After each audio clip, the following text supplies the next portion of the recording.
pledge allegiance to the flag of the United States of America and to the republic for which it stands, one nation, under God, indivisible, with liberty and justice for all.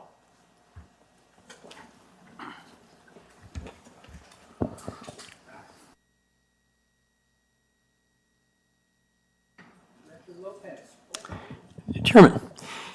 Yes. Commissioner Bolin. He's out. Commissioner Leonard. Here. Vice Chair Metcalf. Present.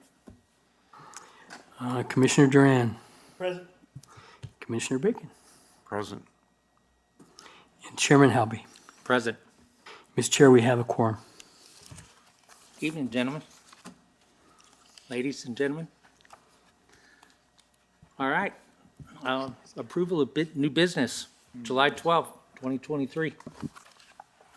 I move we approve the minutes as printed and written and printed for July 12th. I'll second. All in favor? Aye. Aye. All right, minutes approved. New business.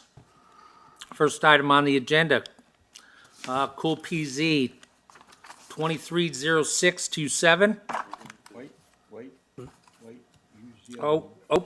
wrong one, sorry. Yep. There we go. All right.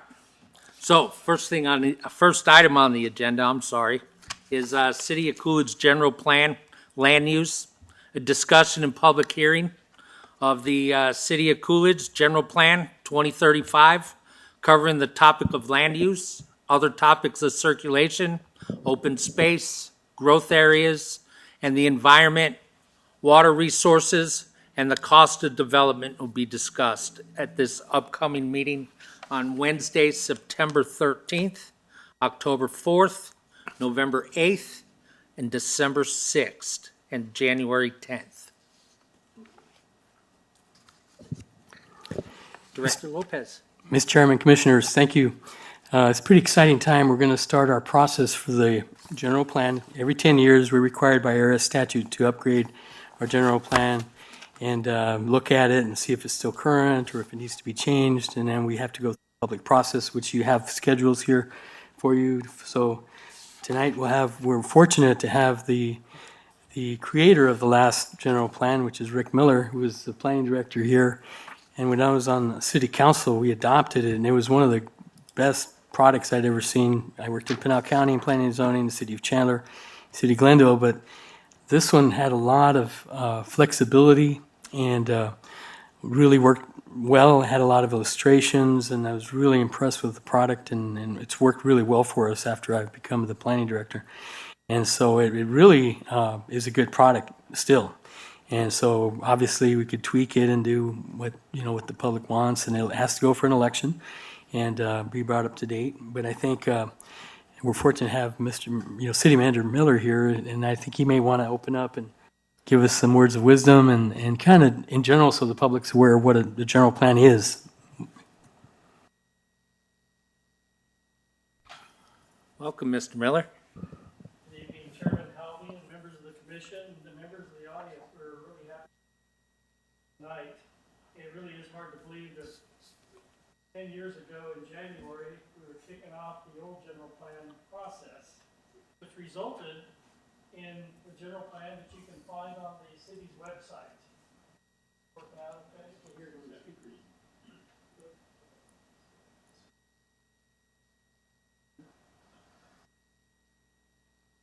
Okay, now try. Usually I get to speak from up there, not over here. So, but again, my name is Rick Miller, city manager, and I led kind of the discussion in the last general plan update process. But really, this plan is about the community and the community's vision for the city. It's meant to be open, with a very transparent process where we engage the community frequently on the elements that are required under the Arizona revised statutes as we develop this plan. Every city that exercises zoning authority or a zoning ordinance has to have a general plan. And so we're no exception to that. Several years ago, there was a legislative changes that required cities to develop these plans and then take these plans to the voters. And our objective here is to basically update the plan we did about 10 years ago. We feel it's a pretty good recipe to kind of follow. We don't want to completely revise or start over.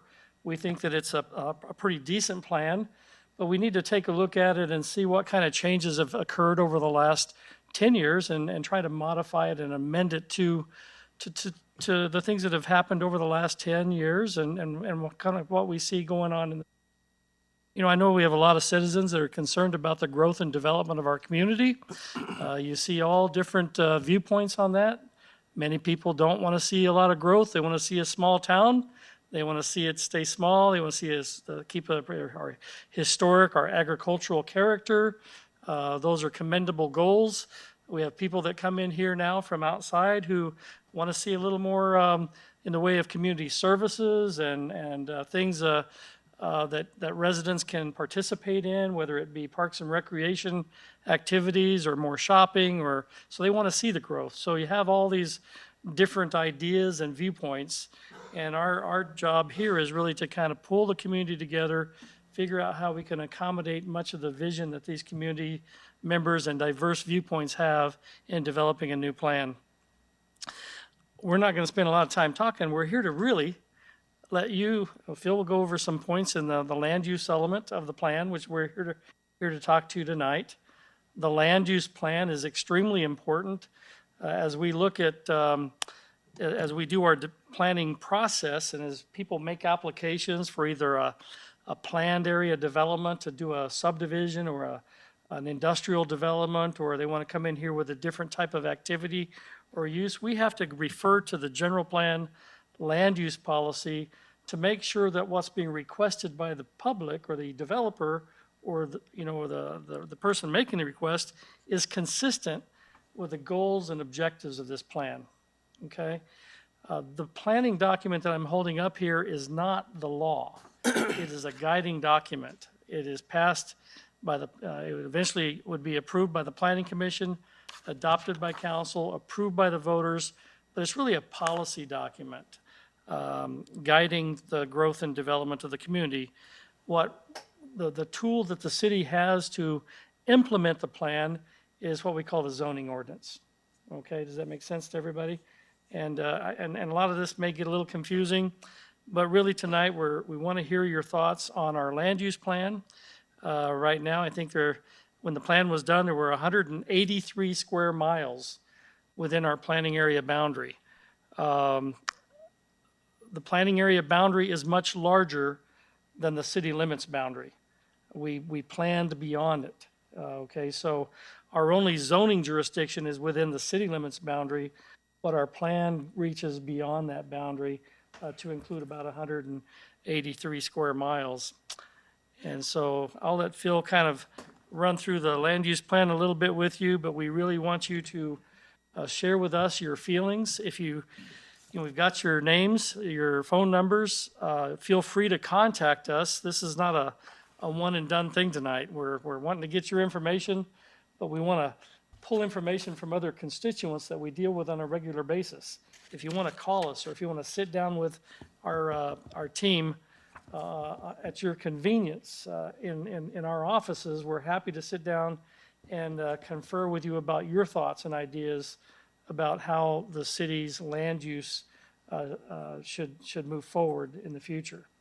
There's plenty of room within 183 acres or 183 square miles. We've got agricultural, rural ranchette. We have commerce and business and industrial, several of these land use categories, which basically allow for virtually anything in the right location. So, Phil, with that, I'll let you kind of, unless there's some questions for me before I sit down. Anybody have any questions about the process? This general plan is on our website. The one that was approved by the voters, we have had several amendments every year where there's a process to amend the general plan. It's not fixed one time. I mean, there are amendment processes that we go through. major and minor amendments.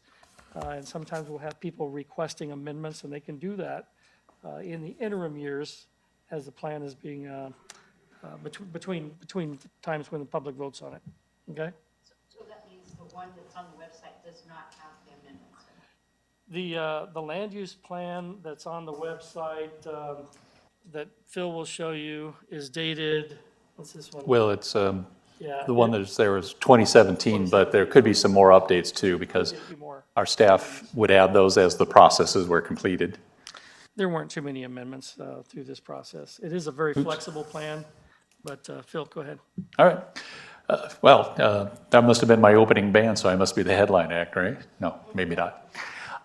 What we have here is kind of a physical representation of the 2025 plan that Rick was talking about, which was adopted in 2014. The process that he's speaking of occurred in 2013, 10 years later, thus 2023. And the flyer that you might have seen or received by way of mail circulated this out quite a bit. It basically calls out, hey, we're updating our plan to the 2035 plan. List off 6 different dates here, beginning tonight through January. And the first category is land use that we'll be discussing tonight, and just a little representation that we're going from here, the filtering process of communication, talking through to get to this document, which would be adopted by the City Council in June of 2024. So with that said, like Rick said, Arizona statute basically requires that every 10 years that we update our general plan. It is the city's policy document. It's a very close working piece of the language and things that we work with here into the zoning code. And what this does is it interfaces once again with the zoning, the building codes, and other city municipal code sections as they might apply. So as Rick kind of called out here a little bit, I'm going to talk about the maps here really quick, just to show you how quickly things can change and grow. This was the original map that was actually going to be initially adopted in 2013, but then very shortly before this was to go, before the processes that we're starting here now or the completion of them, there was an opportunity to add everything south of the 287, which was inclusive of IPAS, or the Inland Port Arizona, which of course is where Nikola and Procter & Gamble are going to be. So that just shows you how quickly things can be part of the larger community and the amount of square miles that Rick was kind of referring to a little bit earlier. So in this case, I'm going to go to the most up-to-date one that we have here, where not that long ago we added about another 1,000 acres down in this area here, but I'm just going to basically run through the land uses, give you some ideas of the acreages and the percentages, which are generally pretty close to this on the document on the website.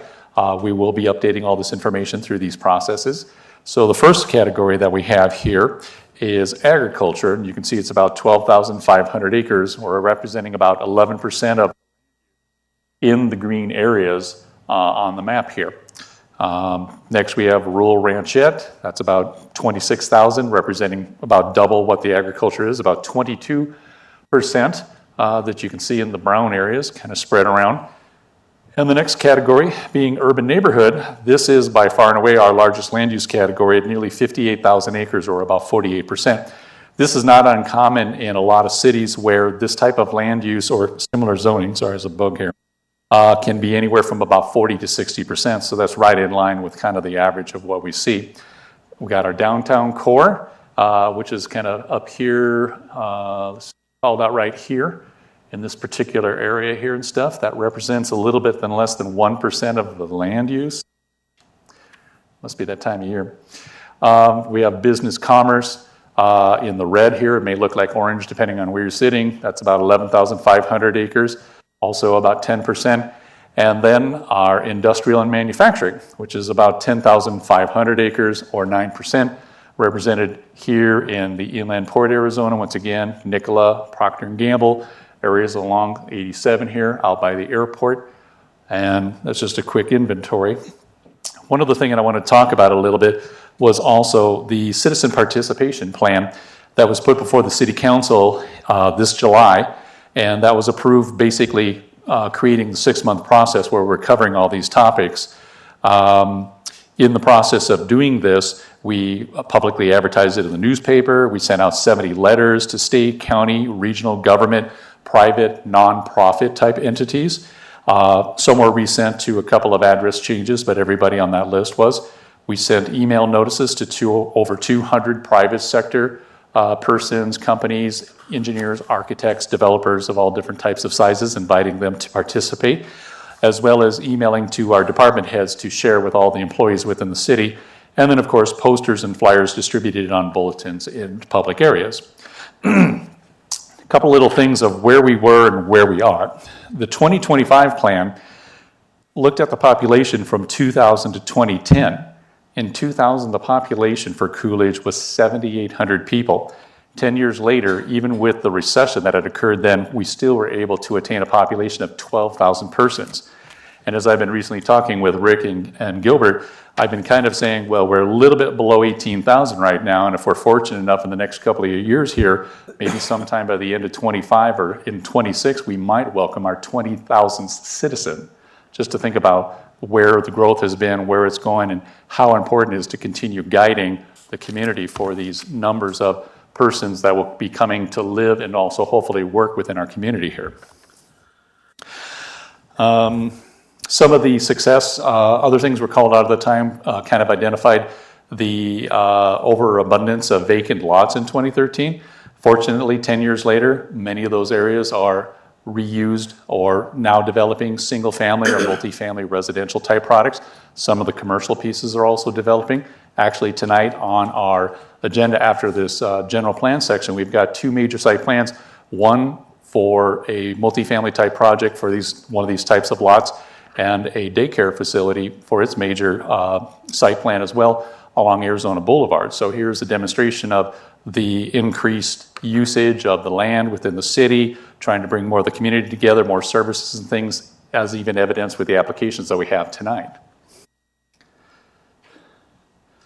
Some of the things that helped with that as well too were some of the infill overlay zones, manufactured home overlay, and sometimes other policies to the city such as impact fee credits and such.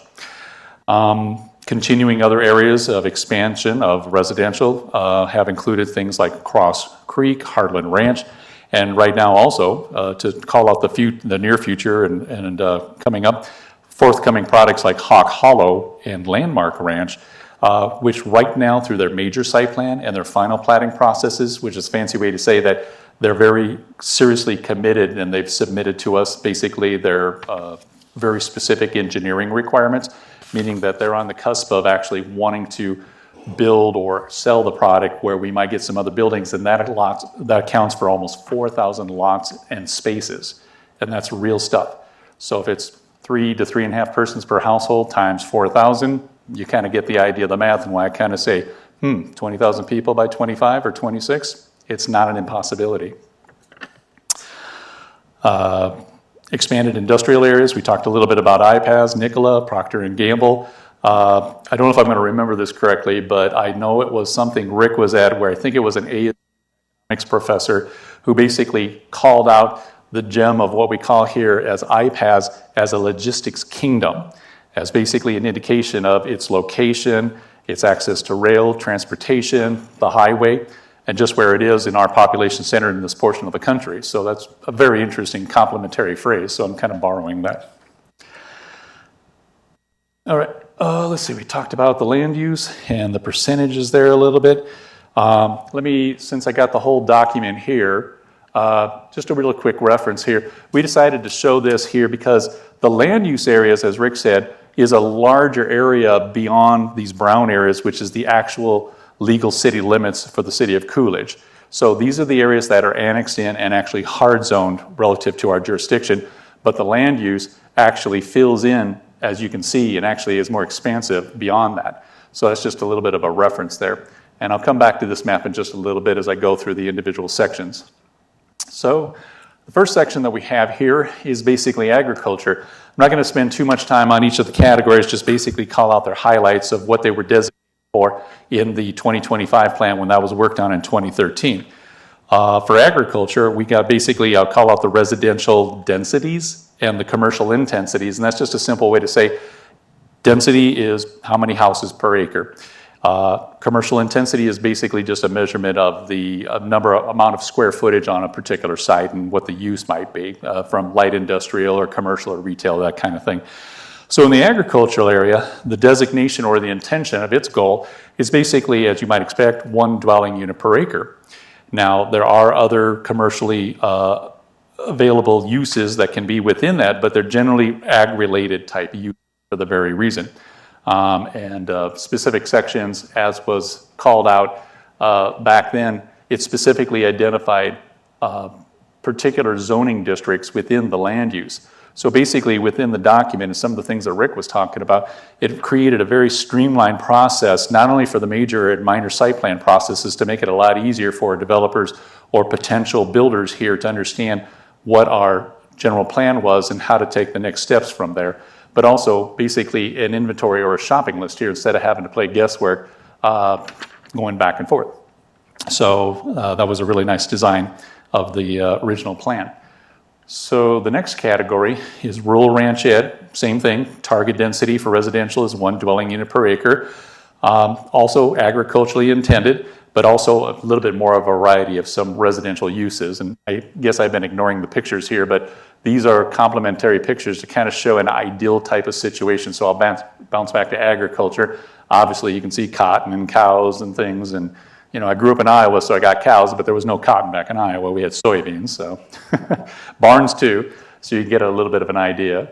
When we come to the rural ranchette, you can see, some other agricultural type infused uses here, maybe barns that would be retail shops, things of that nature. We've had similar proposals like that a couple years ago. And just some more pictures just identifying that aspect. So rural ranchette, kind of showing you the acreage or maybe half-acre type housing, things of that. Equestrian activity. Equestrian, yes. Equestrian as well. As identified with the horse right here, even though they're not riding it. Urban neighborhood. That is our category that's pretty much like what you would expect for urban. It's very much like Cross Creek, areas of Chandler, Gilbert, Casa Grande, things of that nature, where you're going to see residentially wise 4 dwelling units per acre. This also provides the widest range of residential and commercial use. This can have anything from R1 all the way through R6, all of our commercial districts, and some other special designations such as our planned area development. In the downtown core, it's somewhat similar to some of the commercial uses within the urban neighborhood, but because it is the traditional central business district, it's intended to have a little bit of a differential as far as like its streetscape, its architectural, its styling, things of its theming that represent the community, identify it as a unique location as part of its draw, hopefully. So you can see some examples here of some downtown type streetscapes, with retail shops down at the ground level, maybe some residences above those shops, regular traditional single family detached houses right there. Or homes, sorry, I was talking like a planner there. And once again, the downtown core with specific sort of like representation, destiny type activities, parks, landscaping, things that match unique architecture. Parking, obviously very important. Our next category is business and commerce. That's basically limited to maybe some multifamily type functions. That's where I was talking about, like maybe residences that might be on the second floor above like a traditional retail or commercial operation. But it's mostly intended to be commercial, retail, and light manufacturing. And then last but not least, similar to IPAS, are very important employment corridors, industrial and manufacturing. No residential is to be generally allowed here, and it's to provide the widest range of manufacturing and industrial type uses that we can provide for, as you can see with sort of logistics and storage and rail car delivery and larger industrial type parks and things that we might see someday down in inland Port Arizona. This page here is just a little quick side note. At the time that this was being done, since the aggregate or forgetting the terminology here, gravel quarry, there's only like about 10,000 gravel quarries back in Iowa, but I forget the term. was specifically identified in inventory because obviously it had a unique contribution to the overall community, not only from an employment standpoint, but actually the material that it provides in part to help with the building of our community, as well as providing a revenue source for the taxation with the city that go out to all the other building that's going on in the region, because obviously it's quite a bit there. So it had been thought that with some of our recent activity with solar, or as we're going to call it, renewable energy, this is a map representation of the industrial solar facility overlay. So what we would like to do is write a narrative section, just like for the gravel quarries, provide little representations of like icons, stars or something. It's not meant to be, this is technically zoning, not general plan, but we use it as a graphic here. So we would add an additional sheet besides the aggregate gravel quarries and stuff. So let me get to the back end here and just about finish up. Let me talk a little bit about the general plan, major and minor processes determinations. A minor general plan basically is something that fits a land use section by its definition, and is something that in prior times could be completed at any time of the year. Major general plans usually involve larger acreages, greater densities of residential or increased intensities from a commercial standpoint, like maybe going from commercial to industrial or a higher level commercial from something a little bit less. And those typically had been allowed only once a year. And currently we are running a process where we had applicants submit into that process in July. Typically it's about 5 months, and that finishes up before the city council, usually in November. However, talking to our legal counsel recently, the legislature apparently changed this last year as of September of 2022, where now major general plan amendments can happen at any time of the year. However, they must also still go through the similar 5-month process from their submission and the steps that we take. It takes about 5 months from that submission to go through the proper procedure and get it to the back end where it is for the city council. So that's one change that we will be adding to this particular section as the description of the major and the minor general plan amendments. Just to kind of talk about, what is basically an amendment, ties in with the overall idea of the general plan. When someone comes in, say for a major general plan amendment, what we try to look for is the following: a mix of uses, something that has a creative design, a good range of housing, accessible neighborhoods, attractive community elements, things that preserve and create open space, the farming community, and even environmental or locations of beauty, things that make use of existing community areas, a variety of transportation, cost effectiveness, and then stakeholder collaboration, which is kind of like we're doing tonight overall, but this is for individual applications. And then, of course, things that just kind of call out, something that just makes a lot of sense, sustainable proposals. In other words, it's going to be a continuing, contributing positive element to the community. It's more than just the usual phrase of it saves fuel or it's got so much density for transportation or things of that nature. So with that, this is just a zoom in of the flyer that we used. Just to once again say, this is the first of 6 meetings that we're going to have. Today it's land use. Next month will be circulation, and then these following categories. And so we'll be doing a similar format like we're doing tonight. So that is the initial information that I have for the land use section of the general plan update for Coolidge of 2035. And for the time being, I'm going to leave the land use map up here for our overall general discussion, but I'll toggle it back and forth as necessary for discussion and questions from the audience. So, Thank you, Phil. thank you. All right. I just had a few more things real quickly before we jump into the questions and maybe suggestions from the audience. We talked about the aggregate locations that was required by the law to identify aggregate locations, which were predominantly along the Gila River, because that's where the aggregate is, right? A lot of gravels there. The reason we had to identify those is because aggregate operations can cause some detrimental impacts on adjacent land uses. I mean, there's a lot of dust, there's noise, You've got conveyor belts making loud noises, and so you got to identify those up front so that the general public, when they're coming in here, looking at maybe an investment on a property, they know, looking at this plan, that if I'm going to invest in a really nice residential development next to an aggregate place, we've kind of put them on notice, hey, there's aggregate here, don't complain if you develop your property and you can't sell any of them because, you know, the aggregate has already been identified in the plan. You hear it a lot with airports. Everybody complains about airport noise. Well, the airport was there long before the people were there, and they come in and they build residential around an airport, and they complain, well, the airport was there.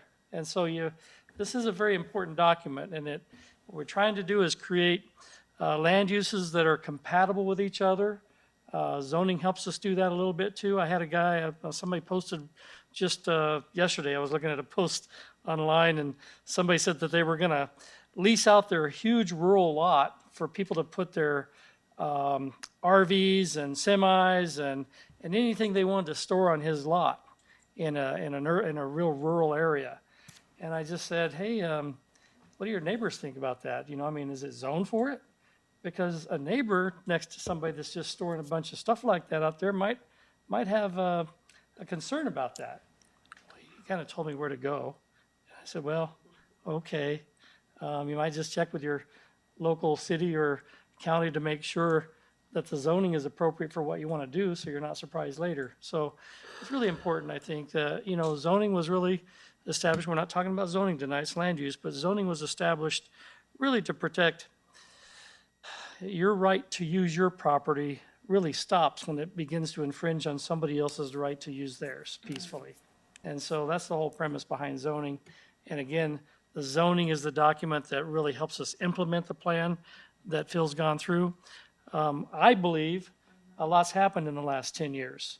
You know, with the growth, Phil mentioned the growth has really come in here. And we are seeing more residential development requests. We have a lot more industrial.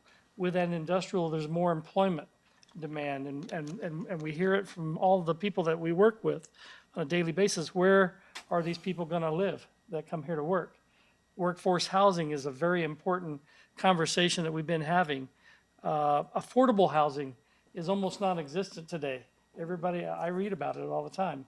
You know, a little 2-bedroom apartment right now is probably $1,400 to $1,600 a month for rent. You know, so affordable housing is an important part of this document. How are we going to generate that and create that for people that maybe can't afford to live in a home? Where do we put those houses? You know, and how do we plan for that so everybody has a fair, decent, and affordable housing? These are all things that we need to have conversations about. With that, let's have you ask some questions because it's your time. And if that's okay with the chairman, is that all right? Absolutely. I was just going to add, Rick, 2 things. One, thank you so much for tonight and helping create this for us. But 2, if any of you have showed up and you haven't gotten your name on that list, please do so. And yeah, we'll love to hear from the public. We'd be remiss if I didn't identify one person that was instrumental in playing together before over 10 years ago, and that'd be Tim Hansen right here. Tim made this document the visual document that it is. You know, you get a planner up there talking about all the planning jargon and it doesn't make any sense, but when you look at pictures, it kind of paints a picture of what we think the city should be. You know, you look at the downtown in these exhibits and you look at our downtown today and you say, it doesn't look the same. Well, it's not supposed to look the same today, but we're talking about a vision for what it could look like as buildings are redeveloped and downtown is reshaped and reformed, because we know one thing, everything changes. Buildings don't last forever. And if you have a guiding document that kind of takes those old buildings and makes something that we can really appreciate and have a real community sense for, that's really what this plan's all about. Okay? Thank you, sir. Okay. I'm taking lots of notes.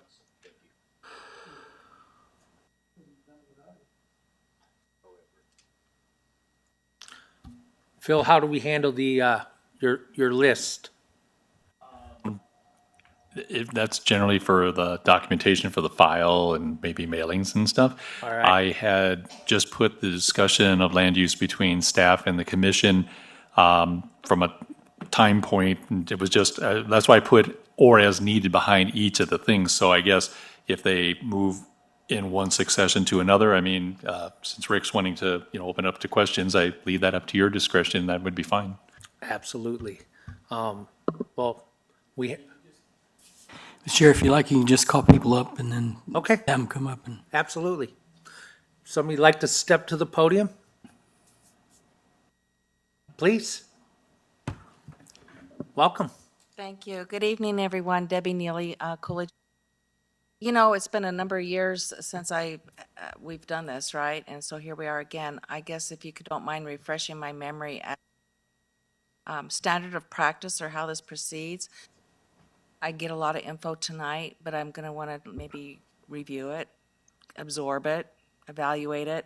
What is the time frame, or how do we go forward from here in terms of responding to what we'd like to see happen, or our suggestions or recommendations? How does that work for a public citizen? So we have a series of meetings there. Thank Right, you. I saw that. Thank you, Phil. So we have a series of meetings. Each one we have a different subject that we're going to cover, right? And today was just kind of the kickoff, but we won't really wrap this thing up until January. Okay. I think it's important, Debbie, as I mentioned earlier, she's absolutely correct. This is a lot to be thrown at you tonight. And you want to sit there and look at it, look at the land use, study it. We're not going to get everything we need tonight and put on this map for something to present to the Planning Commission and Council ultimately. So we're going to need to sit down with whoever, like I mentioned earlier. If you want to come in and talk to our department staff, make a phone call. Say, hey, I've looked at this land use plan. Look at it online. And I really think we ought to change. Go back to the land use map real quick. Let me give you an instance, for instance, if I could. Oh, very fine. The land use map, it's pretty flexible, like was mentioned.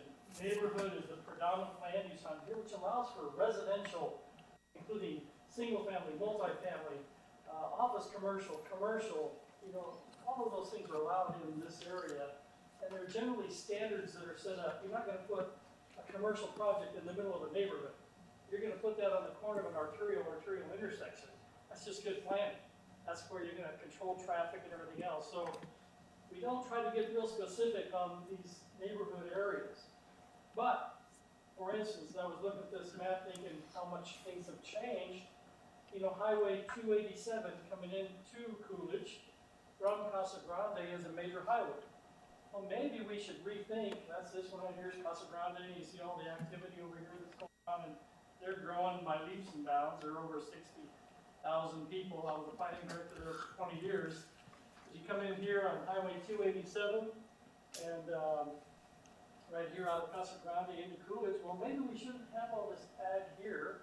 A lot of it right now is actually going into solar. Solar has been a big deal. I mean, it wasn't even considered when we did this general plan last year. Solar is a lot of people look at it as kind of a holding zone. It's got maybe a 25 to 30 year life, and it's serving a purpose, but eventually we know that land where the solar is there's a higher and better use for it, right? Along a state highway. If I were a solar company, I'd want to be located there because I know when the end of the life of the solar happens, I can turn around and make a pretty good amount of money, probably 25, 30 years from now, on maybe some commercial development, maybe some multifamily, single family, and especially along the main highways. We got the proposed north-south freeway corridor over here that will connect the East Valley down here to I-10 at Picacho. Think about the opportunities when that project develops. That's going to be a number of years from now. If we can't sell ourselves short and let things happen in that area that would make development that's really good for the community in terms of revenue generating to help us continue to provide our services, we've got to be very careful. County recently approved a solar project in an area that they had identified as high intensity development. Many of you know about that. And their planning commission recommended against it. I know that a lot of people are outspoken against that. The commission decided to put solar there, which the supervisors, I should say, the supervisors decided to approve the project for solar, but what does that do for the future opportunity for that high-intensity retail corridor? It's really, that's what this plan's about. We want you to look at this map, take a look at it, and suggest these changes that you think are appropriate along the highways. You know, if you think that there's too much solar, well, it's already zoned, a lot of it, but maybe we shrink it a little bit. I don't know. Maybe some of the solar needs to be shrunk down, and as the end of life, maybe we say we approved too much at one time, and we think maybe there's a higher and better use for some of those solar overlays. Something to think about, that we can incorporate into the plan. Okay? But we want to invite you to come anytime. We've got a lot of months ahead of us. Right. And so the objective isn't to just say, hey, tonight, one time we have a chance to talk about maintenance. We're going to continue to take these calls, come in and visit with Gilbert, with Phil. We're going to take, your calls, and we'll say, hey, think about this, and we'll take these notes, and we're going to compile all of this stuff into a document at the end of the day and present to the Planning Commission, along with all the suggestions that have been made. Some of your suggestions may not fly. I mean, they may. It depends on what the Planning Commission and Council want to do. Like I said early on, some people would just like to paint this whole area green and never have another house developed in the town. So my question is what is the city doing, or this planning and zoning, or to make that consistent, systematic outreach to the public of Coolidge to come play. This is what's going on. I think What he are we mentioned doing? that. Yeah, he mentioned that. The letters and the whatnot. letters that went out, the 200, how many emails you sent out? 200 plus. Talk about all the things that we've done to outreach, because absolutely that's an important part of this process. Community outreach. Without it, we're just up here deciding the future for Coolidge. Will that be a one-time only? One-time hit only? No, each Meeting? Each session, yes. right. There's a summary that generally will basically call out what was discussed here and stuff, not necessarily at the finite detail. We'll actually have minutes available that come to the next meeting before the Planning and Zoning Commission that they approve. Those will be available, part of the public record. It'll be also on video on Channel 11 on the website. Then, like you said, will always be available too for conversations. And all this information as exists right now is on the website as well too. So even though I really did like a 200-foot version above it and stuff, you can get down to the 2-inch level by looking at the document actually online as it exists. So The people that we see generally engaging us in these conversations are the large landowners. The farmers, the developers that have bought farmland or that are leasing out farmland. That's who we're going to generally hear from about what their vision is for the property that they have purchased and can either develop or not develop. There are some limiting factors in developing residential anymore because of water. Water resources is one of our elements of this plan. And so we need to really look into that and see where should our growth areas be with the knowledge of some restriction on the amount of development that can be sustained by our assured water supplies. The other thing we have to engage, another agency we have to engage very proactively under the statute is the State Land Department. We're required under the law to look at their plans, because if you look at our planning area boundary, nearly everything out there to the east of the airport and south of the airport around Picacho Reservoir, it's all state land. And they have their own ideas and plans. They may not like what we're showing on this map, and they may say, you got to follow our plan and illustrate what we have, as a vision for that area. My guess is they're not going to be too concerned right now. They're more concerned about the urbanizing areas. We are urbanizing, but not like Phoenix, Buckeye, Mesa, Gilbert, Goodyear, those areas. So they probably aren't going to be as concerned right now, but eventually they will be. Does that help you? Yeah, I was just trying to see how we're repetitively and systematically going to keep the community. And Mr. Chair, sorry, and Mr. Miller, Debbie, we'll take suggestions on doing more outreach if we have to do. Our paper, we already have to advertise this. We put it on the website. We do a lot of things that the law requires us to do, and we did last time, but we're open to do more if we need to. So if you have some ideas that you can give us and say certain groups we didn't reach out to, we can do that. We're open to doing that. So we want people to be aware of it and get their input, as Rick said, and we'll collect that throughout. So even if you think of a land use issue later, after like we're on transportation, you can still submit it to us and we'll look at it. We're tracking everything. So at the end, then we'll put everything together, bring it back to P and Z with their comments, and then we'll come up with something that's going to go to council. And then once they look at it and change it and do whatever, then it'll be ready for the election in November. So then the voters, it'll be advertised again because we're going to, it's up to them, all of you, whether you approve it or not. So hopefully that helps. And also one thing Rick was mentioning, the general plan, anything that's existing right now that's under the general plan is basically grandfathered in. It can continue to operate even though the overlay is different. It'll apply when somebody changes that use. Then we look and see if it complies with the general plans existing. And then if not, we have to amend it. But just so everybody's clear that everything that's existing and going on now is fine, as long as it's legal, But, so that's something I just wanted to mention so everybody's aware of that. Thank you. Want the public to stay engaged through this process. At the end of the day, the public is the one that, they're voting on this plan. We want their support at the end of the day. We can't tell them how to vote. Some people might say, I hated this process, I don't want to vote for it. But I'm hoping that people feel engaged, will participate. My experience 10 years ago was that we had a lot of participation up front and it began to wane off. Towards the end of the process, Tim was here, we had very few people that would attend the meetings. Everybody got real excited about land use. A lot of people participating in that, but some of these other elements people don't generally care as much about. Transportation is another very important part of this process. People feel impacted by circulation and whether they're going to get tied up in a bunch of traffic between here and Casa Grande or other areas. So they're going to get engaged on some of those topics. I suspect that environmental element might get a little bit of more attention, but some of these topics people don't generally express as much interest in, but we do want everybody to be engaged. And let me just say this, if at the end of this process, the planning commission approves, the council approves, and we go to the voters and the voters turn it down, which we hope wouldn't happen, but if that happened, the plan that's in place stays. That's the plan, right, Nick? I mean, we just live with the plan that we got.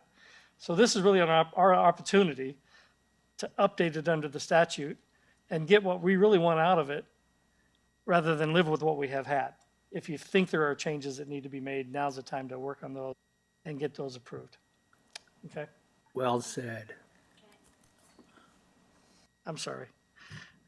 Chair, you probably should be leading a lot of this, but I'm trying to answer questions at the same time here as well. No, well said. Thank you. Al, you had something? Yes, I'd like to say one thing. Every time I've been involved with a process like this, people hold back and don't make their comments. It's just minor. It's those minor little things that people bring up that cause big things to happen. Because you see a minor thing, it could change the whole plan. I mean, like Phoenix should have started building 101, 202, 303. They should have started building that stuff 50 years ago instead of waiting until today to be building that kind of stuff. And if they had, you wouldn't have had all the traffic problems that they've had in Phoenix. Somebody might see something like, you don't realize how much traffic there is on Martin Road that bypasses the city of Coolidge. But there's a ton of it. And that little key could change a whole bunch of things. Because we could get maybe more traffic from coming through Coolidge, going down those areas and going down Martin Road or going to some other location to get them out of town. So there's a lot of things that can be done, but it takes that little thing. So don't hold back on your ideas. Those ideas that you have in the back of your mind that might change things probably will. So let's get those ideas out there. Mr. Hiscox? Thank you, Chairman Halby. Do I need to announce my address and anything else? Or Yes, are we please, okay? for the record. All right, I'm here in Coolidge, 1555 East Starview Avenue, and my name is Noah Hiscox. I'm a local farmer, and thank you for, Al, for what you just said, and thank you, Rick. I had the opportunity to speak to Rick earlier about something that I'm going to be asking, and I'll just mention, just to kind of back him up on what he's been laying forth tonight. We're going to propose the possibility of changing the name of the solar overlay to renewable energy overlay. Nobody probably is interested in having wind machines next door to them either, but maybe we could be a little broader, and that's something to be thinking about. And Rick assured me that we can do this at in a private meeting. But just to back up what he's been talking about, these are some of the things. And Al, I'd like to just say that our farm shop is located on Attaway Road and Vakian Road at that intersection. And my employees refer to certain times of the day, in the morning and the afternoon, as rush hour. It is. We can barely get a tractor across Attaway Road. We scoot across. We don't ever drive on Attaway Road now. We'll scoot across when we can, but it's getting really difficult. Yes. Really difficult. And my personal farm, Martin Road, is the southern border of my farm, and we see so much traffic going down Martin. They're coming down Attaway. Matter of fact, Attaway Road right there at the Speed Canal Bridge, that road's been torn up for, I don't know, a year now. That doesn't seem to slow people down. And matter of fact, I just saw some equipment that bounced off of a trailer when they went over that. So that really needs some attention. That bridge probably will need to be widened one of these days. Well, Yeah, so those are all things that, we need to be aware of. that's right. And that's those little things, What are we going to do? We're going to leave it like that and let it continue, or do we need to change it? Do We need to get ahead of it. look at the map as we're doing this? And I'd also like to just mention, Mr. Miller referred to the 1,000 acres of the high intensity activity center that was down right, if you follow the map, right along the freeway alignment, down just south of Bartlett Road. Hopefully the county will change their mind about that, because as you can see, we can easily, very quickly double our population. It's not going to take long. And when that happens, things like that high intensity activity center, they'll become a reality, and very quickly. So, and those landowners that are in that vicinity, I'm one of them, we'll benefit from that one day. And then, so Coolidge needs to fight for that. And I'm going to be leaning on you folks for help with that. But also then, lastly, I'd like to say, because this is about land use, most farmers think they want to farm forever, but one day they would like to be retired and do something else with their farms. The idea of having these rural ranchettes, that's pretty appealing, because currently you can get around the issue of having a 100-year assured water supply when it's just one dwelling per acre. You're allowed to drill a personal well, and that doesn't have any problem with the Department of Water Resources right now, anyway.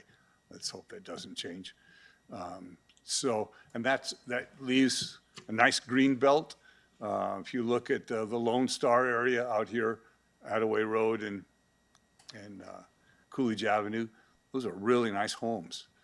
That's the sort of thing that if you go up Chandler, Gilbert, Queen Creek, that's the prized area. That's what everybody's dream is, to have a house at not an acre or possibly more. But if we think in those terms and designate more land for that sort of growth, that's quality growth where people want to live. We're getting some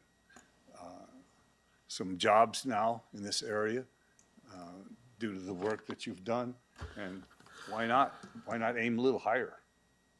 So this is going to be a long process, so I won't talk too much. But thank you, guys. Thank you, sir.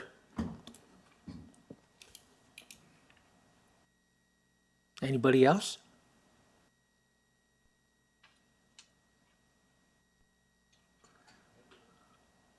Anybody have any concerns about what they're seeing in the town in terms of development or activity they would hate to see?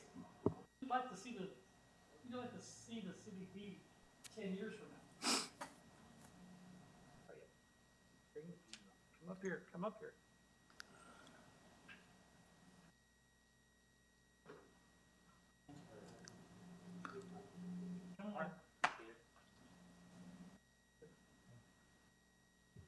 My name is Charles Bedford. I'm a native of Arizona.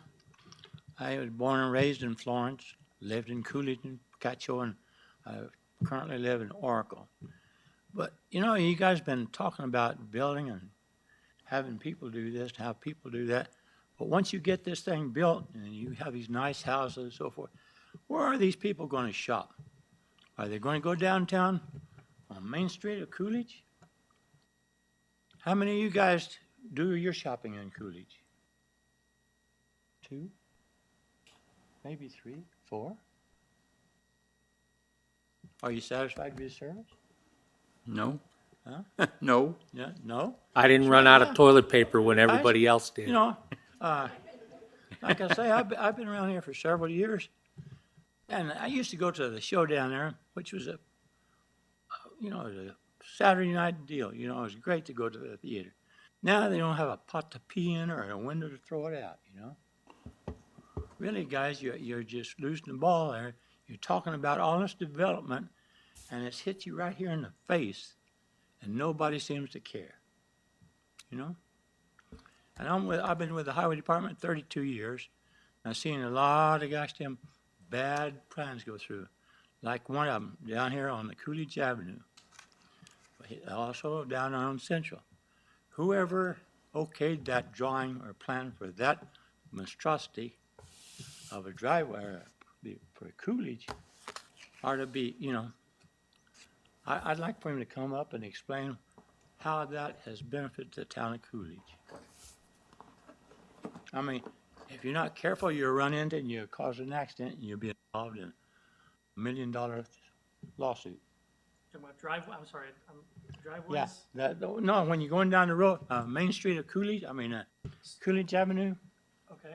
and you got these conglomerates that's protruding out into the roadway. Oh, medians. Well, if you want to call it a median, but it's a hazard, really. I mean, like you see, when I was with the Highway Department and you left something on the roadway that created accident, you were responsible. So, like I said, if I hit one of them things, well, you guys gonna pay for my gosh damn hospital? You gonna buy me a new automobile? Hell no, you're not. You say, well, you need to practice your driving, man. Too, it's ironic, really. The town of Coolidge has suffered how many? I don't know how many. 50 gosh damn years. Nobody seems to care. Bash's I was here when that gosh damn store was built. They finally fed up and moved out, and Foodland took over. And this went downhill since, like old Jackie, like I say, he did a, hell of a job trying to keep it going. But paying tickets down the street there, and, it fell through. Cardell's, it fell through. And the KCKY, it lasted a few while. Then, some of these businesses, what is it, Mandel's? Mandel and Harris? Okay, yeah, they used to have a business down here on Coolidge Avenue. Down they had a 5 and 10 cent store.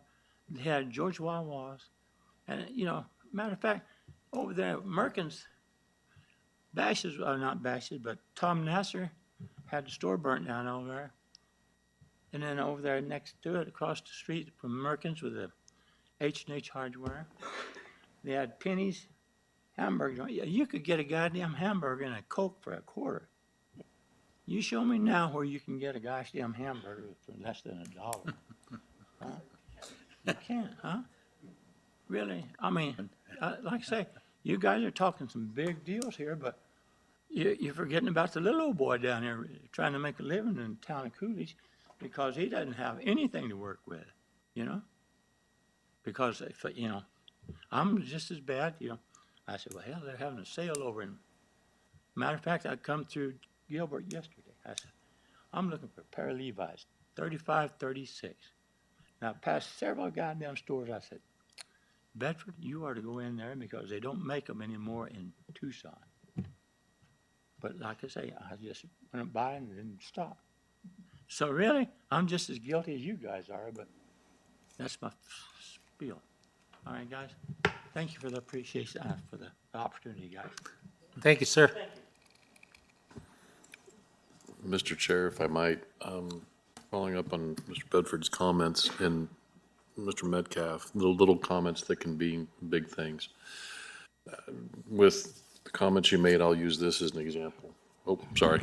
With the comments that you made, I'll use this as an example. I've had experience north of the river in Gilbert as well as in Queen Creek, and I think it's a very important point that he has made, as exampled by what I remember as downtown Queen Creek, which was, now they're calling it Old Ellsworth Road in Ocotillo. And when they went through the general plan amendment, particularly related to the circulation element, it all but completely ignored that old set of stores. So what happened? Everything got focused on the Ellsworth realignment, and it left those folks down in that corridor to fend for themselves, and they couldn't.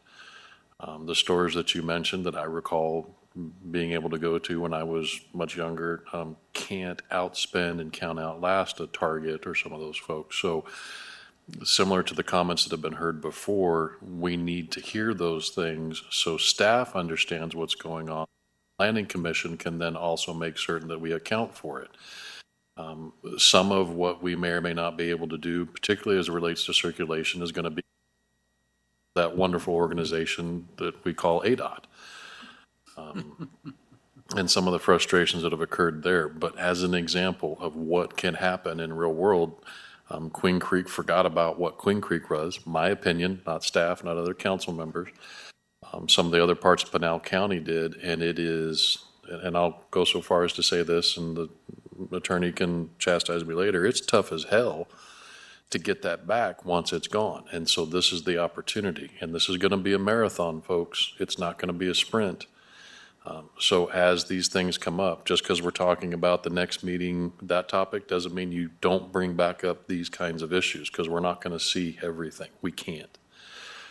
But that's a very salient comment. I appreciate what you said and how you said it, because it means a lot. So with that, Mr. Chair and members of the commission, I think that's an important aspect, which is generally how is the city going to, through the general plan update and process, try and help and preserve those existing businesses that are trying to be as successful as the ones we're trying to bring into the city.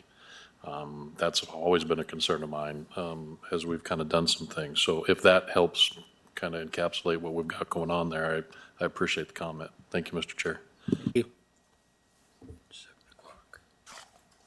Perfect. All right. So we'll conclude for this evening. Okay. Mr. Chair, if I might, one comment is people can submit written comments at any time to city staff. They can make phone calls to city staff. And even though that we're not going to be discussing land use potentially at the next one, it's still a public hearing. If they want to come and present ideas for land use after reviewing the plan, they can do so at the next meeting. 100%. Thank you. Thank you.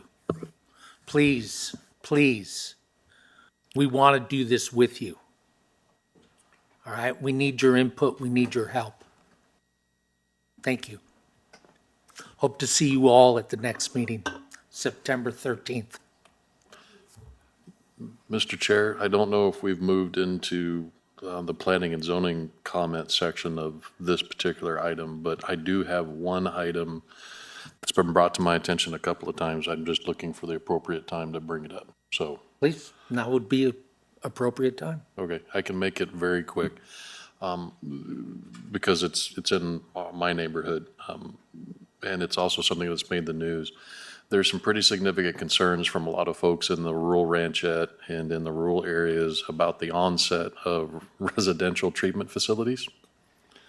And so one of the things I'd like staff to do is to make certain that as we are going through the land use portion of the general plan, that we're looking for how those treatment facilities that are absolutely necessary should or should not be contained within some of the residential areas.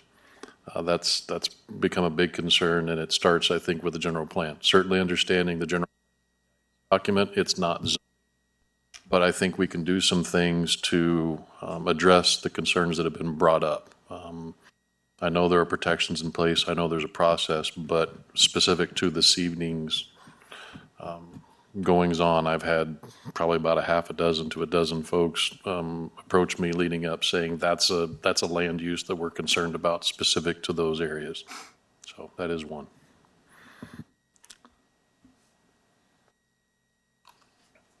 Mr. Chair, Commissioners, it's duly noted. I noted it down, so we're working on that.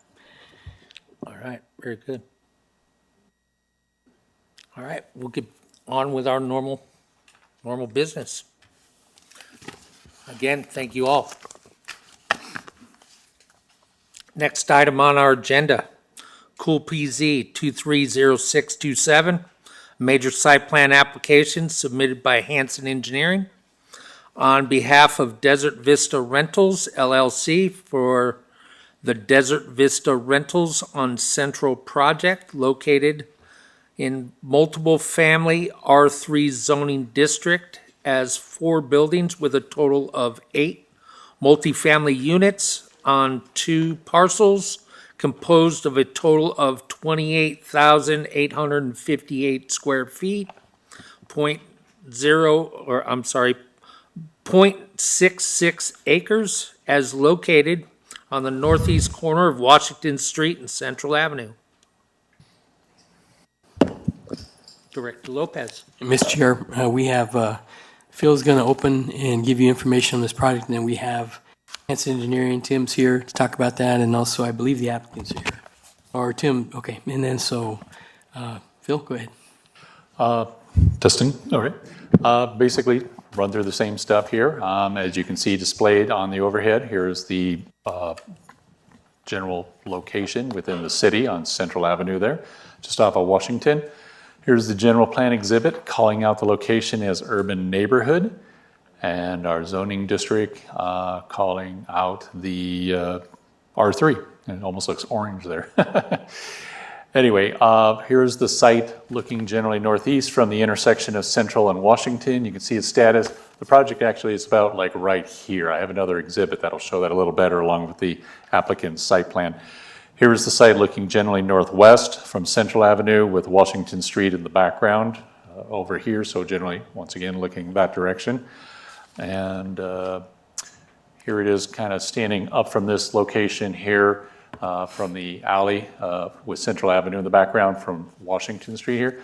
And this is what it basically looks like. So we're standing here, here, and here looking across the 2 parcels that are here. This is not a portion of the project right there. So since the applicant is here and they are the drawer of the major site plan, I'll just reference this as the cover sheet. This is the parcel combination in part of the package.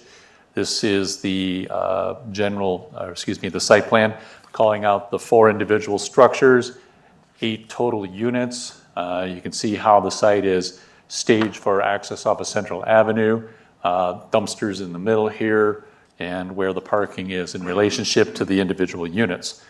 Just a couple of elevations, floor plans, showing ideas of what it may look like.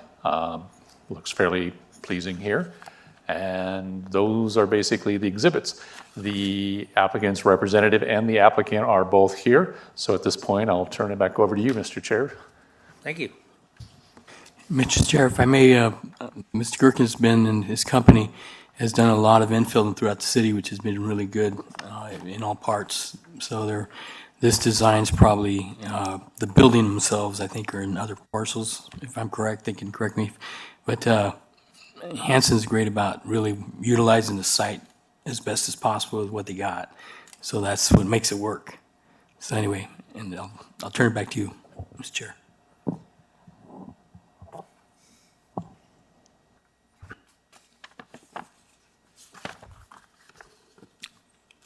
Mr. Hanson, like to come to the podium? Thank you, Chairman Halby. Tim Hanson, Hanson Engineering, 115 South Main Street, right here in Coolidge, Arizona. I'm excited to be here tonight. Really nice to see all y'all's faces again. Welcome back. Thank you. We think this is a good project. As Director Lopez mentioned, Mr.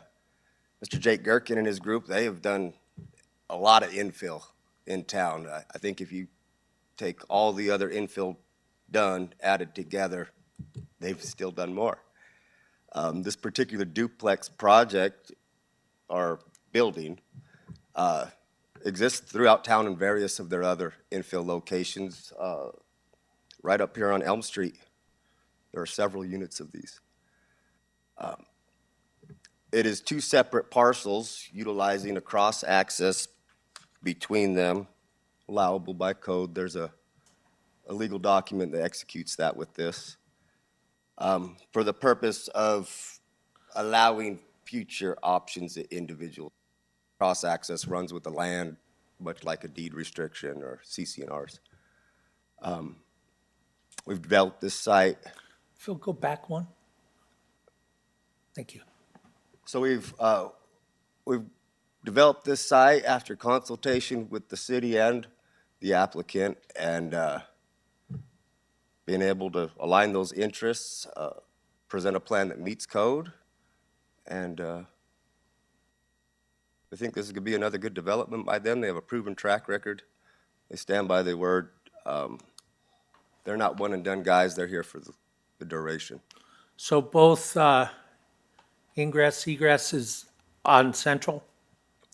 Yes, Chairman Halby, the 2 of the duplexes front Central where their drives will directly access, and the center drive cross-access represented by the hatching allows rear access.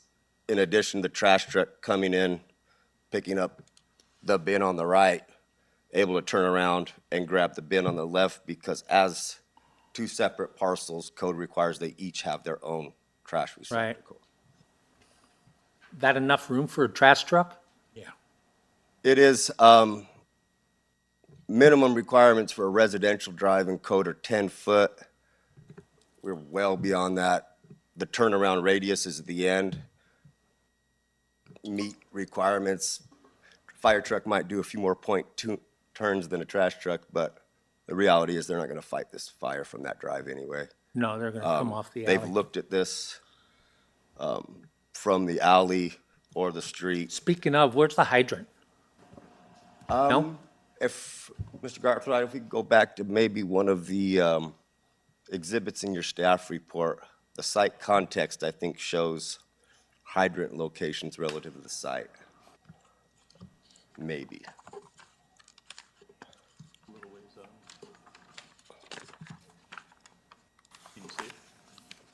I don't see it.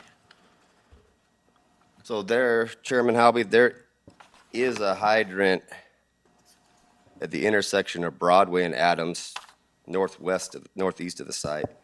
But the closer of the two is on Washington, half a block south of Central, at the intersection of that alleyway and Washington Street.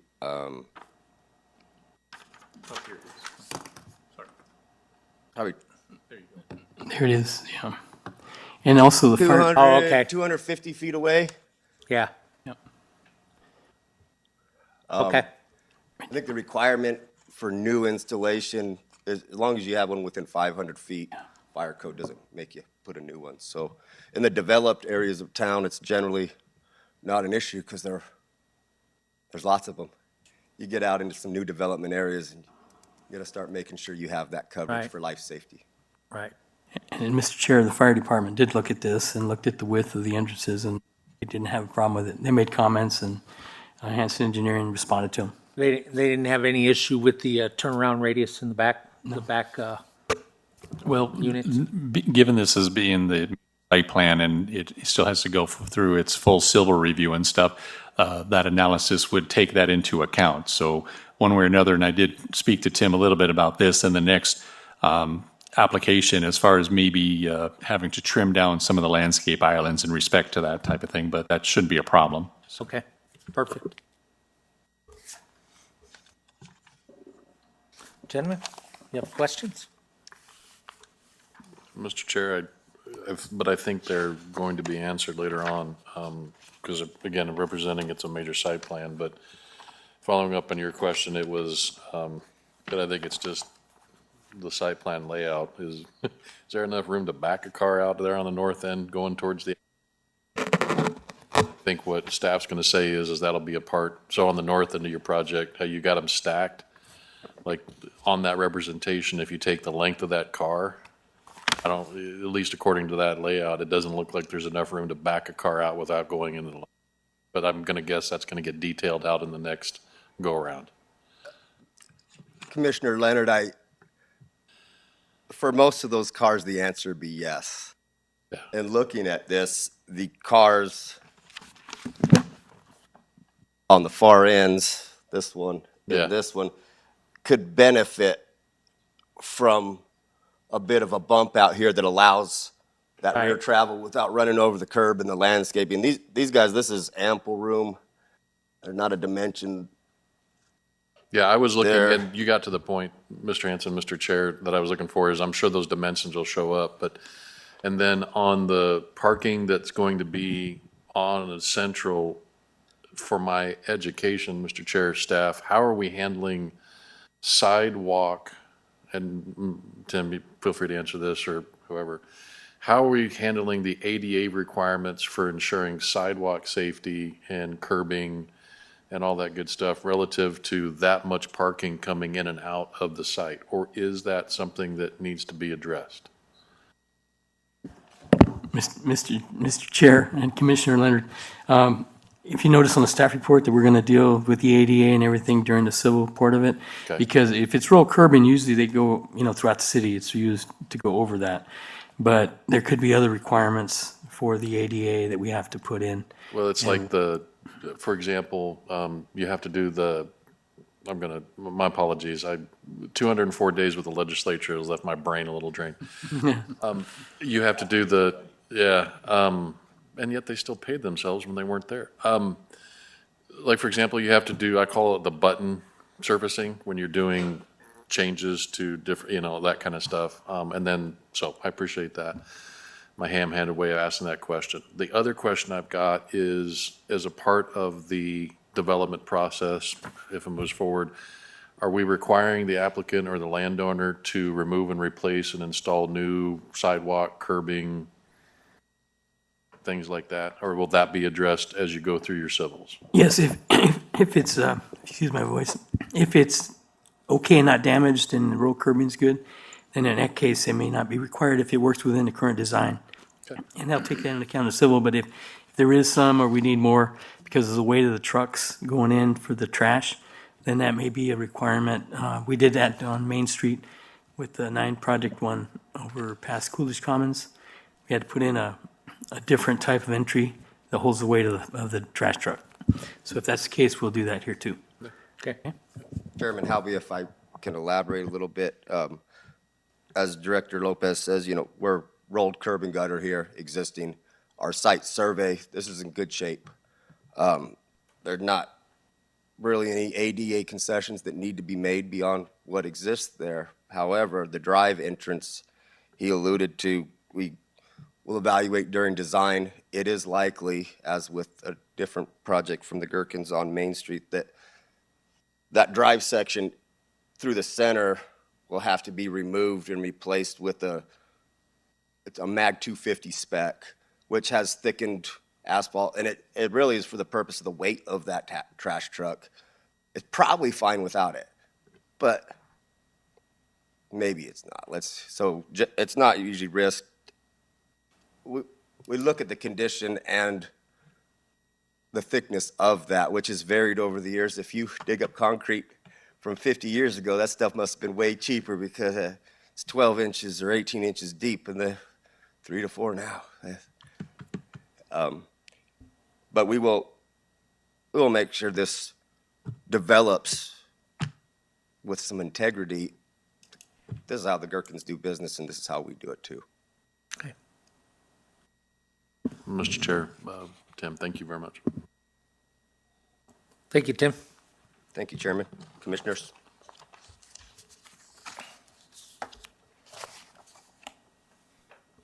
All right. So this is a public hearing, right? No, it's a permitted use, it's just reviewing the approval. It's already permitted use, so there's no public hearing. Okay. So, and from staff's perspective, we're recommending approval on this project. So we don't vote, do we? Well, We still vote? Within 300 feet, I'm sorry. Oh, we do have the people within 300 feet get to comment. So Okay. there's no public hearing in general, but the people within 300 feet get to speak if they'd like. Perfect. So if there's anybody in the audience that's if you're within 300 feet of this development, I'd like to hear from you.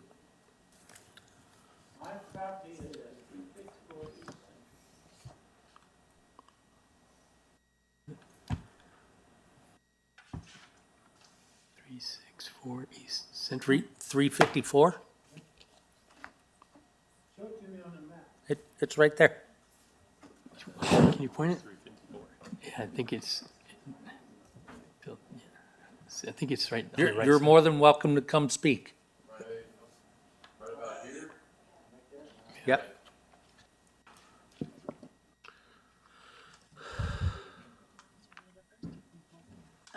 Hi, I'm Dr. Pamela Fraser Anderson from Alpharetta, Georgia, but actually a Coolidge resident. My family's been in Coolidge since since the late mid 60s or so. Actually, one of the plots of land that the development is being it will be on is owned by my former great grandparents. I didn't see my property. I didn't see my home up there on the corner of 108, at the corner of Central and 108 South Washington. But there is a little house that sits there. It was the first house that my grandfather was able to purchase for our family, and he's always asked that remain in our family for as long as we were able to do so. And I live in Alpharetta, Georgia. I may or may not have received a notice. I assume that was on there, but I've been traveling for work and other things since July 17th. So my cousin who owns the property next to us, owns a lot next to mine, told me about this, so I wanted to make sure that I was here. I'm sending my son off to the University of Arizona, so go Wildcats. So that's why I'm here. So I say that to say that I believe that development in Coolidge is a wonderful, awesome thing. Like I said, I'm coming back here. My plan is to come back here. I'm downsizing from Georgia to move back to Arizona. It's been half my time in Georgia, half my. And my plan is to move back into that little house at 108 South Washington. It needs a lot of work, and we've been slowly doing things over the course of a few years to make that happen. So it's been a slow progression. My question is what is the intent? It's rentals. Is it Airbnb kind of rentals? Is it low-income housing sorts of? What is the plan for that? And then also, because I spent a lot of years, I know who used to live there.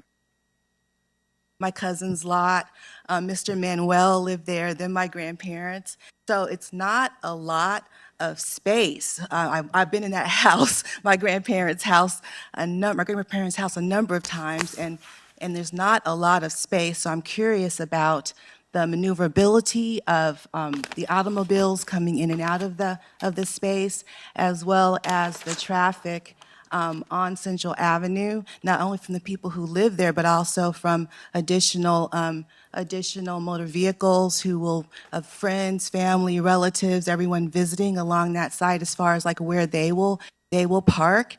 There's no, I can't imagine them being able to park in that, that little strip right there, excuse me. So you're going to see a lot more traffic on Central Avenue, up and down on that area. So those are just a couple of my questions. And also because our house is there and because we are aware that there is going to be more traffic, we are planning to put a fence around that so there won't be a straight shot for the fire department to get from that fire hydrant over there, or I call it Miss Veda's house, but over there on 108 South Washington to get straight to the development. So that might be a consideration as well. Again, I'm all for development in Coolidge. I'm all for developers to be able to come in and make use of the property. We do want Coolidge to grow. We do want Coolidge to become a vibrant community for our families and for our friends, and a bragging right. I mean, it's Coolidge. I'm from Coolidge, named after Calvin Coolidge. I mean, come on now. But let's just, as we're doing these plans, let's just make sure that it makes sense. And I know that it's across the tracks. I know that across the tracks does not have the greatest reputation, but you also have the opportunity within that to do some great things. And thank you for the sidewalks over there, by the way. Thank you. I really appreciate that because it made us feel like we're valued on that part. So thank you. And that's all. Thank you, ma'am. Thank you. My name is Loretta Craig, born, raised in Coolidge, Coolidge High School, Coolidge Bears, Central Arizona College. I now live in Phoenix, Arizona. So our grandfather, it's on my father's side, deed the empty lot to me. So I have the empty lot that is behind the main house, which is not shown here. I can go back one more. Yes, here. The main house is here, and then my lot is there. So they're not even showing the main house at 108 South Washington. So I don't know, as far as the space, when they bring these cranes or trucks in there with supplies, where are they going to land? I just want to make sure that it's not on my property, and to make sure that everything is cleaned up, while they're there. I just want to make sure as far as trespassing, and where they're loading and how they're getting, in and out of there.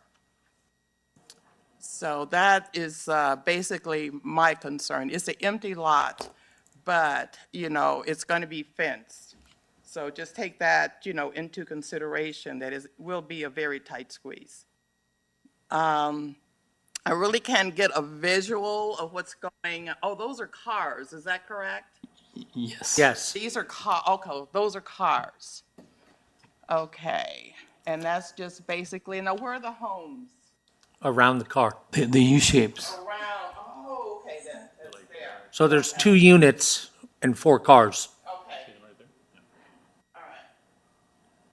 Okay, go back where I can see Washington and then. Well, it okay. just shows Central Avenue. Central Avenue doesn't show Washington. No. Oh, okay. And this project is catty corner to you. One more. Let's see. There's one that shows Washington. This right, right there. Washington's there right in the center. Washington's right in the middle. And there's Washington. Yeah. So your lot's the one right to the right of it, right? Okay, and those are your 2 parcels. So here Yeah. would be the main house? Yes. You're catty corner. So we're catty corner. Yes. So you're not right behind. No. Oh.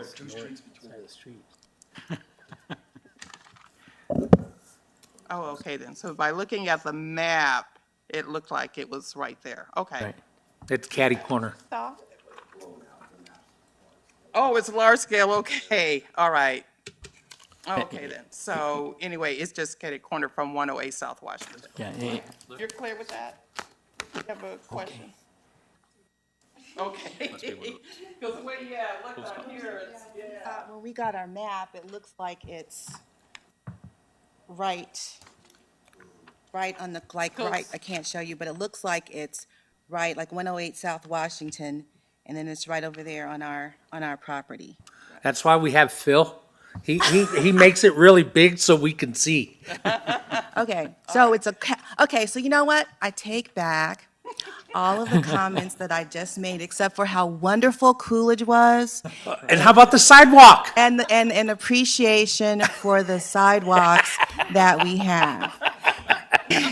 And the love that I have for Coolidge and et cetera, because I apologize, because it does look like from the map that we were shown and given that it was on our parcel. No, thank you, So- ladies. Again, we need your guys' input. We value that, right? And thank you. I would rather you come out and got this cleared up than to sit at home and be mad about it and then find out it was a miscommunication. Yes. Okay, you can So, sleep better so tonight. thank you, and I can go Absolutely. sleep, and I can actually go back to Georgia now and and feel better. So again, I apologize to it's Hanson and yeah, Hanson Engineering, and thank you very much. One more, go Wildcats. And go Wildcats! And Mr. Chair, just, so you know, Commissioners, Gherkin's company is really good about making sure the lots are clean, and they get permission if they're going to use somebody else's lot. So if they do, they would probably, compensate them for it. And in fact, they brought up other issues of other lots around when they were putting theirs in, and said there's a problem with the lines, and they were able to fix it before, and helped them fix it before they actually started construction, which would have cost the other landowner a lot of money not to do that. So they work real close with surrounding neighbors. So I just wanted to mention that. And also, density-wise, this is a little less than half of what could be allowed under R3. They could actually have up to 14 units if they build it a certain way, like put parking underneath and go 2 stories. They could actually do that and make it work, and it would be a lot denser than that is now. Right. So it's probably a pretty good compromise for the area. And it's R3 zoning, so it is allowed to be multifamily. Thank you. Thank you. Anybody else like to speak on this project?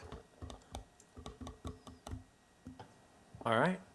At this time, close the public hearing, and we'll entertain a motion.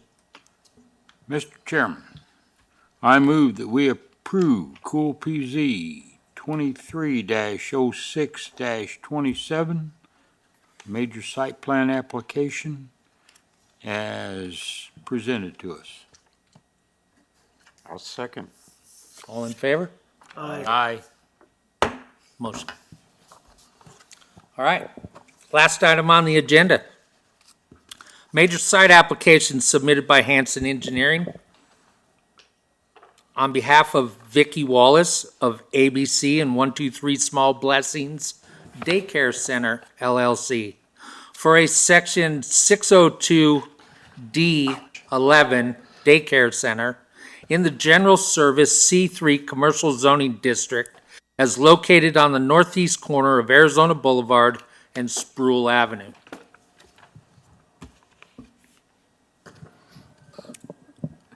Mr. Chairman, Phil's fixing the technical issues. Really excited about this project. This is one where this building was, if you remember, there was a very dilapidated multi-story building on the corner, and when Wallace came in and spoke to me at the counter about potentially doing something with that and building a daycare, and she already owned one in town but wanted her own building, I said, wow, we're going to tear that down. We're going to do everything we can to help you, because that thing was such a blight. It's terrible. And we have right to the south, we have that RV storage facility going in right now in construction. And we have, for the south end of Coolidge, that's really good. And then we have, of course, Donald General came in sometime before, and then over at Shope's, they're putting in the fueling station. So we're starting to see some activity on the south side of Coolidge, which we've been wanting to see for quite a while.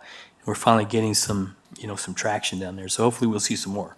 It's looking busy down that side of town. Yeah, it's pretty exciting. So anyway, just wanted to state that before you start. Yeah, Thank very you. good. Thank you. Your Phil. Well, as they say in Hollywood, the usual suspects, so we'll go through the site location as seen right here off of South Arizona Boulevard in West Sproul.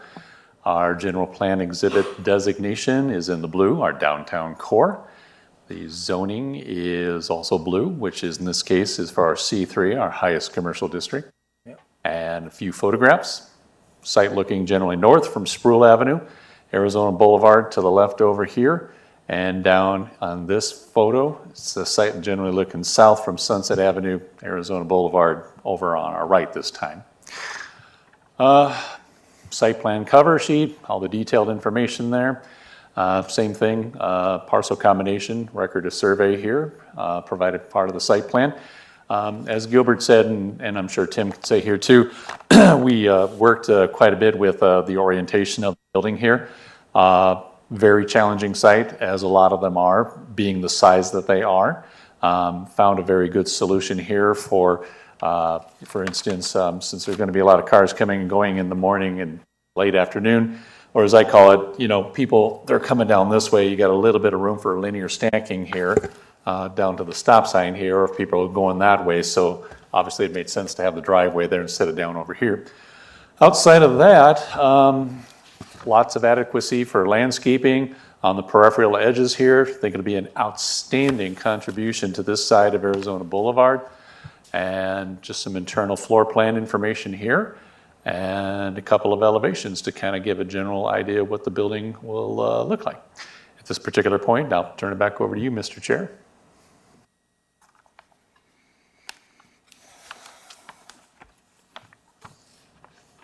All right. Mr. Hanson. Chairman Halby and Commissioners, staff, Tim Hanson, Hanson Engineering, 115 South Main Street in Coolidge. Echoing a couple points Director Lopez and Mr. Garthright made, it is exciting to see development on this end of town. It's where you see it from the highway up there, and a lot of it is happening here. This is just one more project to continue the momentum. I applaud city staff on this and the other because these infill projects are challenging. Right? There's physical constraints to the sites, and their ideas are innovative and common sense based, and it really allows this not to be a dirt lot. Shows the applicant that the investment they've put in clearing an eyesore for years is appreciated, and that they're grateful for them to be here. We have a representative for ABC Daycare here. They've been in Coolidge for 15 years. I think this is the second time they've outgrown their building. They have been renting in the past. They are going to site build this thing. I think it's going to be great for the area. Further improvement, fruits of the labors of courting business and having a proactive growth support approach on the city's standpoint. We believe we meet or exceed all the standards. Mr. Garthright's staff report is correct with the relation to the information I provided, but there's an error on page 1 where my trees say 25 versus the required 27. There's 27 there because I counted them. I just forgot to change the number when we did an update. The city staff has been accessible, great to work with. A lot of consult and useful advice in developing the orientation of the site, and they and the applicant, they're all on the same page, and we're excited to move forward. All right. Gentlemen. Mr. Chair, Tim, staff, is there anything that the applicant's going to need to address or need help with on 87 with any improvements? No? Okay. We've run into some issues on the northern end of the city with some of the projects we've approved right next to the boulevard, so I'm just curious if we think we're going to be able to get this one through. There's no egress. Chairman, I'll be Commissioner Leonard. That's I think why we stayed away. Hanson worked hard to stay away from the boulevard because of ADOT having to go through, and then the design wasn't this is better. Because we originally had looked, and Tim can explain this, but we were looking at an entrance on the other side. And then over here, but then you'd had herb cuts and all kinds of, then ADOT, and it could delay it. And so we thought if we go off an existing sprawl, which, then we should be okay with the number of traffic and we've looked at that, and then, so did Public Works, right? Ben looked at that, our Public Works Director, so he didn't have any problems. And as Phil said, we have enough room to the entranceway if we have some cars that back up. I just don't anticipate it's not going to be like Imagine Schools is in the morning where I've been begging Public Works to put a turn lane in there. So maybe the more simplified question is stating any off-site improvements in ADOT's right away? Chairman Halby and Commissioner Leonard, if there will be some half-street, this development requires a half-street improvement on curb gutter sidewalk and this, which will be great because the RV storage on the other side is doing the other half of the street, right?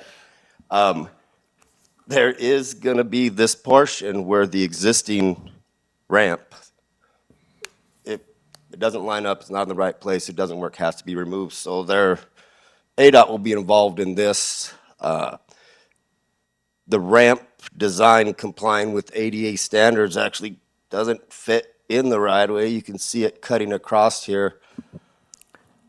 As part of civil design and stuff, we are going to create an easement for roadway sidewalk purposes so the city can go in there and fix it when they need to, or ADOT after acceptance of these improvements.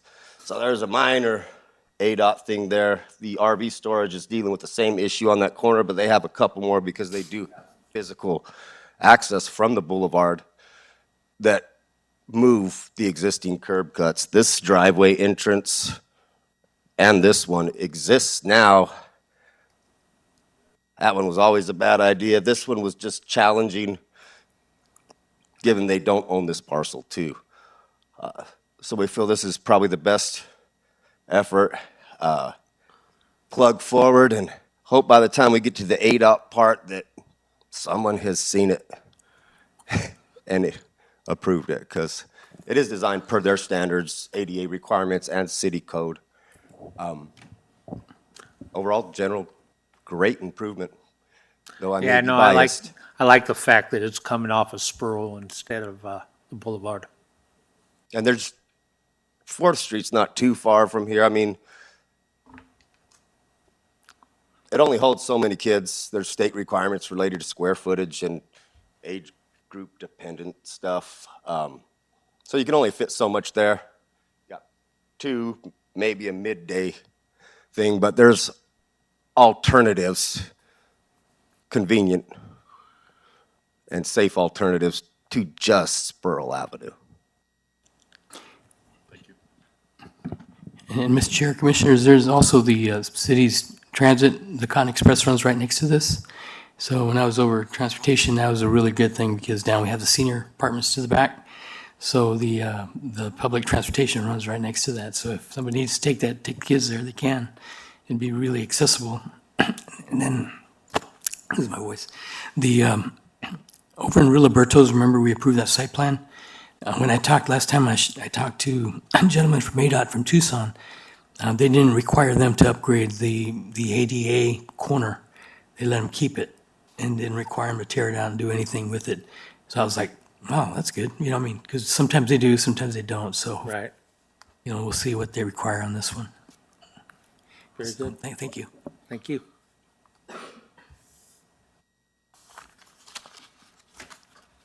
Gentlemen, any further questions? No? All right. Open it up to the public. 300 feet. All right. You live within 300 feet of this project. You want to speak? Please come to the podium.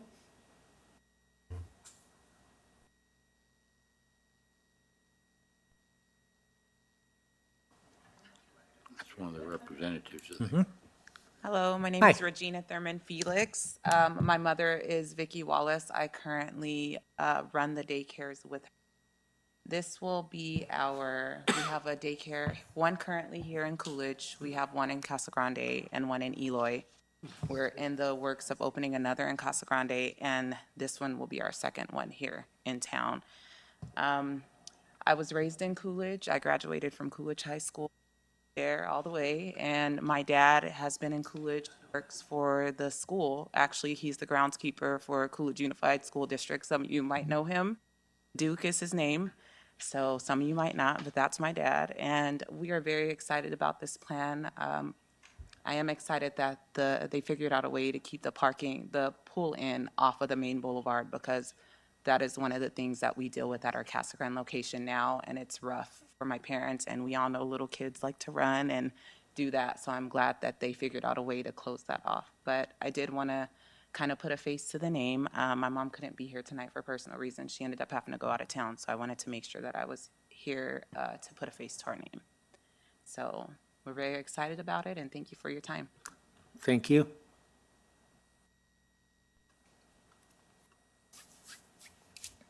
All right, at this time, we'll close the public, entertain a motion. I'll make a motion to approve Cool PZ 23-07-31 as presented. I second it. All in favor? Aye. All right, very good.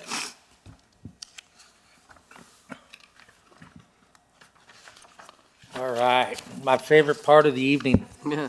reports. Mr. Chair, Commissioners, We'll keep you brief, Gilbert, because I yeah. know you can't talk. Everything is moving forward. We're working closely with Nikola. They're doing some things out there on the hydrogen port of the truck. So we're trying to make sure we help them get that up and going. And then P&G is moving forward. We're meeting with them on the schedule coming up. They're kind of working on when the site plan will come into you. We're still working on that. We're looking at the foreign trade zone portion of it, working on that. Other projects we can't talk about because they're in their NDA, but we got a lot of projects that we're looking at. Even when I was homesick, I was emailing the ACA and St. Holdings on stuff that we were submitting and giving back. And I waited till all the staff was gone. I came in at night and worked on the computer. So, yeah, so everything's going well on that. We're still building houses. We still got houses. They're not at 700 like we used to be, but I think, Phil, we did 50 in 2 months of new Yeah, new counting permits all on the houses. infill and So- new permits, yes. So if you look at that, it'll be about, even that number would be about 300 houses in a year, which is really good. Hopefully a little more than that, but if the interest rates stabilize or come down a little bit, that might, something, we're still very competitive with the valley, price-wise. So one of the things we're working with is Arizona Water. There's some, we're looking at water meters and all that, and so we get all that squared away, then it opens up some more properties out in my heartland and all that. So we're working through just different things we normally do. Utilities, APS is in the room. They do a great job. We appreciate all their help. As soon as we call them, they're right on the spot, Rhonda and them, and then they participate in the chamber also. So what else? Yeah, see, yeah, man, that's even an extra effort, right? Yeah, we got Hawk Hollow submitted, the Major General Plan was submitted. That'll be coming, that's good. And then, what else? I know Burger King, we're still waiting for them to get going. I just got to let you know about that. I wasn't going to touch that. I know, but I figured I just get it off the table. I just get it off the table. Hotel? Yeah, the Marriott, we're still waiting for them. We called them and said, still moving forward, or, we heard a rumor it was sold. He said, no. He's like, no. I got him on the phone. He was going somewhere to eat, and I was able to get his cell in Michigan, and he said, no. We're working on with Marriott to get this past this lobby issue, I guess, is what they're working on. And the gas line got moved, right? Oh, yeah, it did. Yes. Yeah, that was a gas holdup line's all first with the taken Burger care of. King, and now the gas line's. Awesome. Yeah, so what other, Phil, Rick, am I missing? Oh, yes, we've been working on and this is Rick's mastermind here, and with Ricky Lapaya and the mayor, everybody, the portion of the land south, it's actually west of Cabot along Coolidge Avenue. Coolidge Avenue is being fixed right now. They're putting in one more lane and adding, curb and gutter and all that to make it all the way down to Skousen. But just to the south of that, it's going to be, is it 80 acres? About 70-acre park with a 10-acre commercial park. Yeah, so about 70 acre park, a regional park with splash pads and pickleball and all kinds of cool things and trails with lights on them. And then on the corner of Skousen and Coolidge, you're going to carve out 10 acres and we're going to put that out to bid and hopefully get some commercial uses that complement the park. And so that, years ago, we took out the regional park and we created one over on the east side of town, which is a really nice park. But all the people in Heartland, where I live, also were complaining. Like, I moved here because there was a really nice regional park and it's gone now. So this will replace that and hopefully it'll be a big amenity to people. I know a lot of people go over to Heartland and walk and because they don't have a place where they're at. So this will really add to that. And so you got two big open spaces there, even though the Heartland part is restricted by the HOA. But that's going to be a really nice centerpiece, amenity for the city that people can look at. I know when we talk to $1 million homes, people that build those kind of things, and a lot of cities will tell them, we want you to build $1 million house in the city. And the first thing they ask is, well, what do you have in your city to attract that kind of customer? And so this is one of the things we can add that will attract a higher end homeowner and give a nice place for the kids to be able to go. And then we have the archery range that's there right now, whether that stays now being the design or upgraded or whatever, that'll be good. It's pretty popular. I saw people using it in this heat. They were out there, I drove by and they were out there shooting arrows, so it's pretty good. What else? So that won't be built overnight. We're using different monies for the impact fees for the design. And then we'll have some other funds coming in we identified. So put in probably Ricky Lapaya and all our different people working together. We all sit around. And a consultant, we got some really good consultants on board. Logan Simpson? Logan Simpson and some others that have great ideas. And they've done a lot of nice parks throughout. So we're not trying to, lowball this thing. We're trying to just make a nice park, but be real frugal with the money, but get our value so it's a good product and people really like it. Rick, do you have anything? Something that would be developed over years. Yeah. In phases. Obviously, a park of this scale, millions of dollars. So I had a question about that, Mr. Miller. Have you been to Greenfield and Guadalupe? Okay, so that's where the city of Gilbert recharges their effluent water. So it's Recharge, yes. It's horse trails. It's all uses natural vegetation. So if you pull it up, it's all pond areas, and that's where they use the treated water, and it's awesome. So when you describe that, I see that where I know that because my wife used to work nearby, and it's behind the main Gilbert Library. So Right, they take the water that's been treated, so there's no clean fresh water used, and they rotate the discharge into the different ponds, and it's fantastic. I mean, the beautiful place about this, the city owns the land, right proximity to the wastewater treatment plant. Exactly. Our Class C effluent isn't suitable for that kind of irrigation or recharge right now, but eventually we'll get there. So that's very. so you got, like I said, there's horse trails, there's walking trails, there's it's I know it's way out there, but maybe my grandkids will be going there. When you describe, that's what I see, and you pull it up on the internet. The Gilbert Riparian Preserve. You got kids that go out there for field trips.